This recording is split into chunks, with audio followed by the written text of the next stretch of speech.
Rouletabille, me reçois-tu? Comme sur mes roulettes. Je suis arrivé au cratère de Gale. C'est un cratère d'impact d'environ 155 km de diamètre. Il faudrait que tu ailles y jeter un coup d'œil. L'analyse de ces roches nous en apprendra beaucoup sur la formation de Mars. Reçu 5 sur 5.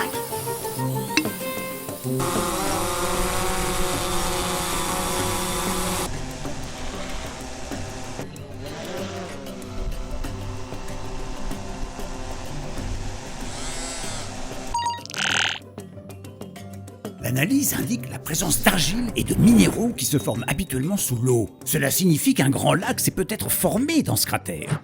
Il est difficile de s'imaginer Mars avec des sources d'eau, des rivières, des nuages et un environnement propice à l'émergence de la vie. De constater qu'un jet de fusée de nous se trouvait une planète jumelle à la nôtre. Mais à un moment de son évolution, tout s'est arrêté. Ou plutôt, tout s'est inversé. Il y a environ 4 milliards d'années, les radiations solaires sont devenues beaucoup plus intenses à la surface. Tandis que la Terre devenait de plus en plus foisonnante de vie, Mars a perdu son atmosphère et son eau pour ne devenir qu'un grand désert aride. Mais ce que je comprends pas, c'est que la Terre est, elle aussi, constamment balayée par les vents solaires. Et on ne s'en porte pas plus mal. Pourquoi les deux planètes ont-elles eu un destin si différent? Bah ouais, mais pourquoi l'une a développé des milliards de formes de vie, tandis que l'autre n'a même pas réussi à produire le moindre petit martien? Ce qui est quand même très décevant.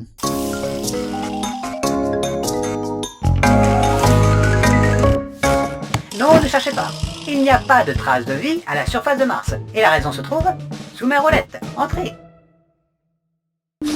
La grande différence entre Mars et la Terre, c'est que la Terre dispose d'un champ magnétique qui la protège des vents solaires. Il y a 4 milliards d'années, Mars aussi disposait d'un champ magnétique.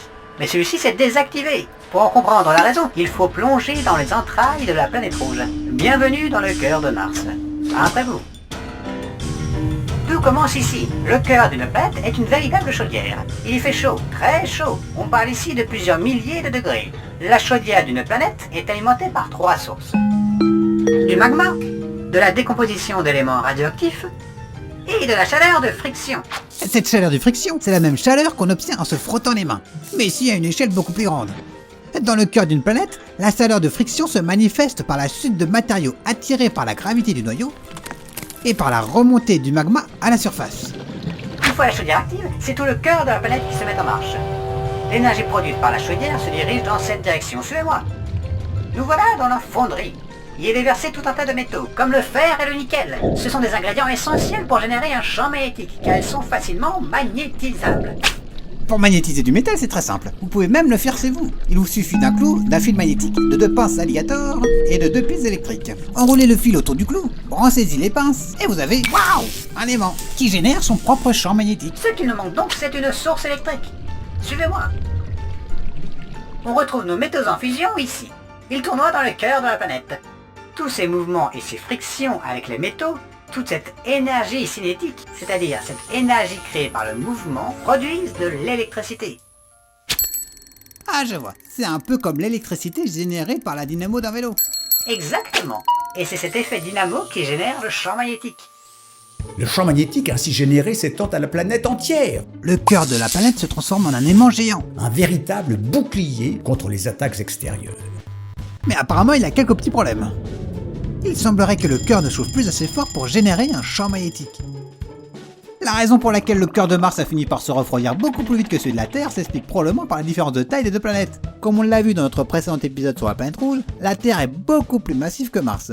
Tout ce poids crée une pression énorme au centre de la Terre. Et plus une pression est forte, plus la température ici dans le cœur est grande. Mais Mars est beaucoup plus petite. En conséquence, il y a moins de pression, de friction et moins d'éléments radioactifs dans son cœur. La température de sa chaudière interne a donc fini par descendre jusqu'à un niveau critique. La recette n'est donc plus respectée. Le fer en fusion n'est plus suffisamment mis en mouvement et ne produit plus l'énergie cinétique nécessaire pour générer un fort champ magnétique. Mars se retrouve alors sans protection. Sans bouclier magnétique pour la protéger, la surface de Mars est soufflée par les vents solaires. Elle perd une grande partie de son atmosphère dans l'espace. Encore aujourd'hui, Mars perd de 100 à 1000 grammes de son atmosphère chaque seconde. À ce rythme, 100 millions d'années ont donc suffi pour qu'une planète comme Mars passe d'une atmosphère similaire à celle de la Terre à la planète désertique que l'on connaît aujourd'hui. Alors Mars a bien une atmosphère, je la vois.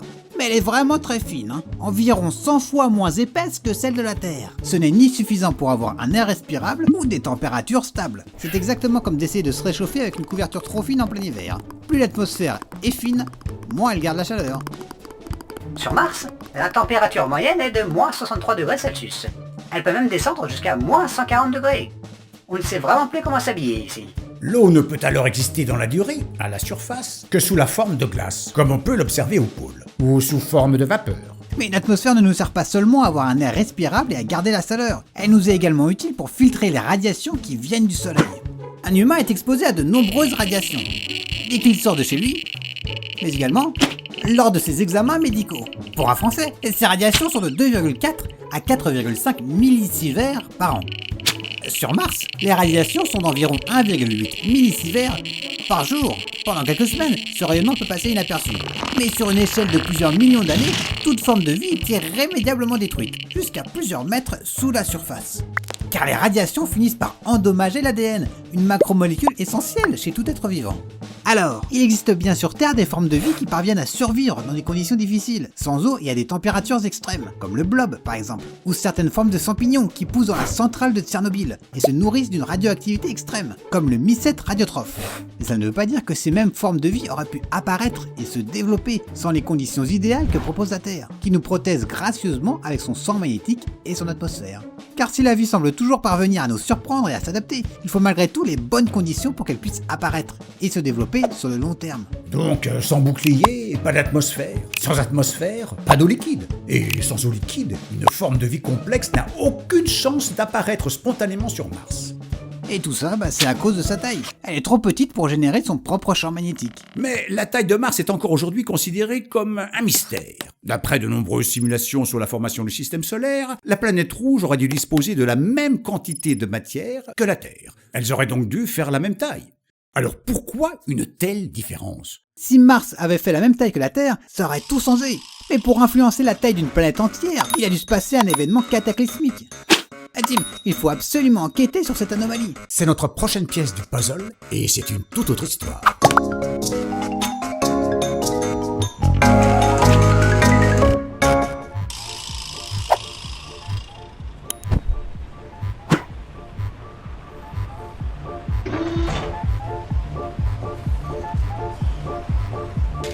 Il n'y a peut-être pas de vie sur Mars, mais ici ce ne sont pas les robots qui manquent.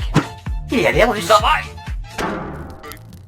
Hey, salut! Des Chinois qui cohabitent avec des Européens. Hey, salut! Hey!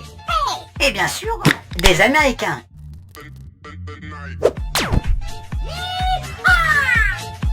Mais l'important c'est qu'on soit tous réunis au nom de la science. Attendez! C'est le patron qui appelle. Oui, guys, je suis dans une tempête de sable. Ça va couper. Hey, salut!